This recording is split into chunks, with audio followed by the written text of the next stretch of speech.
Have you ever felt like you're living in the same world as everyone else, but somehow experiencing it differently? Like conversations move on, but your mind stays behind, still pulling things apart, still searching for something deeper.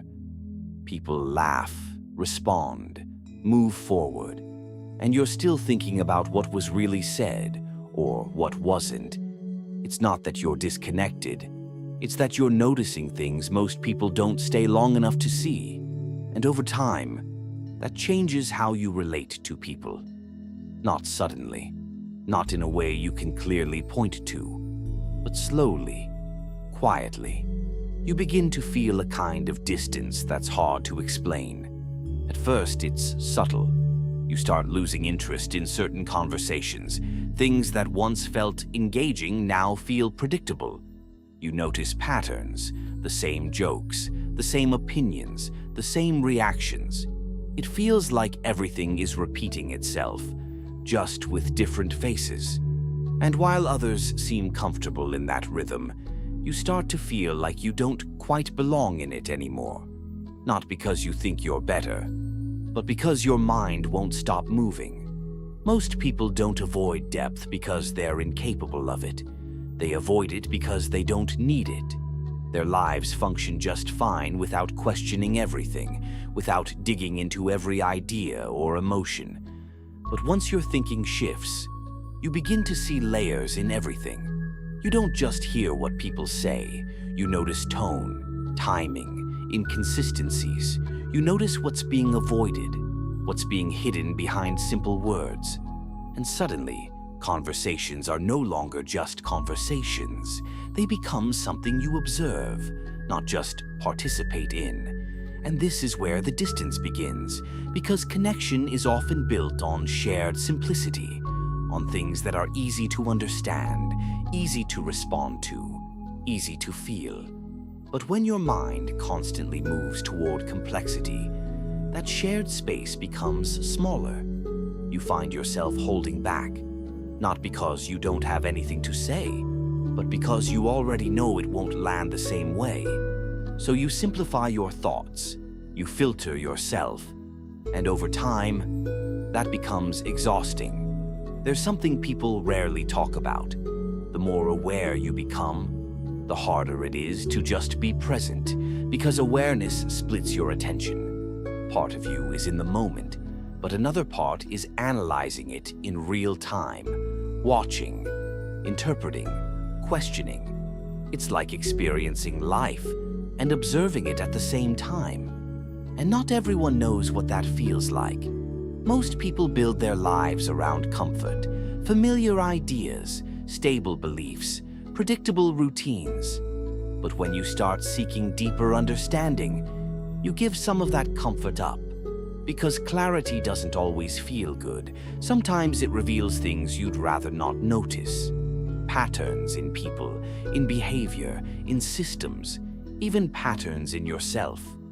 And once you see them, you can't unsee them. This is where things become more complicated.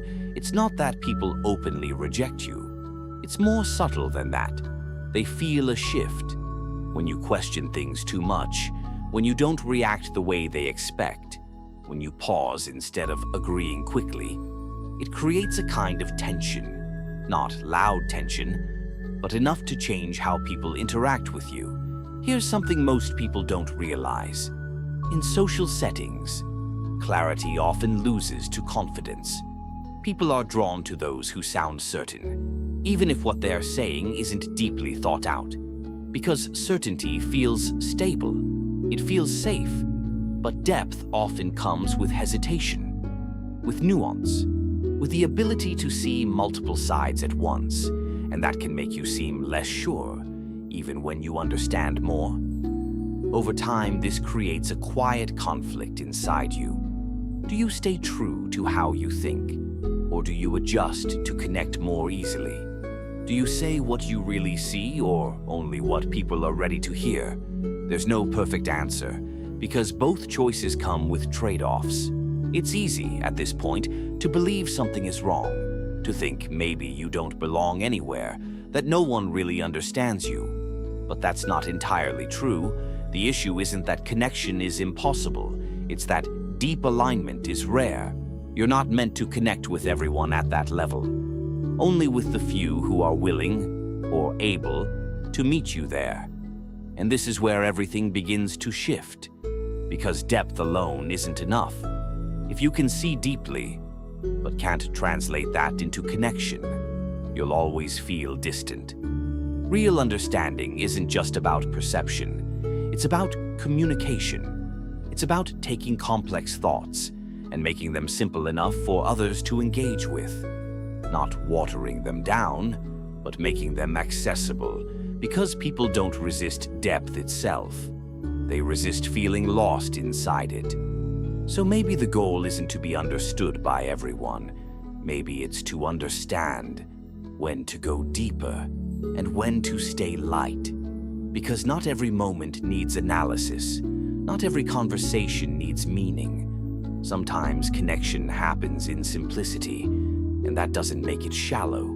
It makes it human. Maybe this isn't about isolation at all. Maybe it's about learning balance. Learning how to move between thinking and feeling, between observing and participating. Because if you stay only in your thoughts, you risk disconnecting from life itself. The people who handle this best aren't the deepest thinkers. They're the most adaptable ones. They know how to go deep when it matters and stay present when it doesn't. They don't suppress how they think. They just don't let it separate them from everyone else.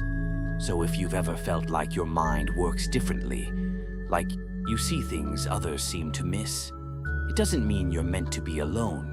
It just means you're experiencing the world in a different way.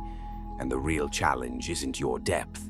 It's learning how to carry it without letting it carry you away from people.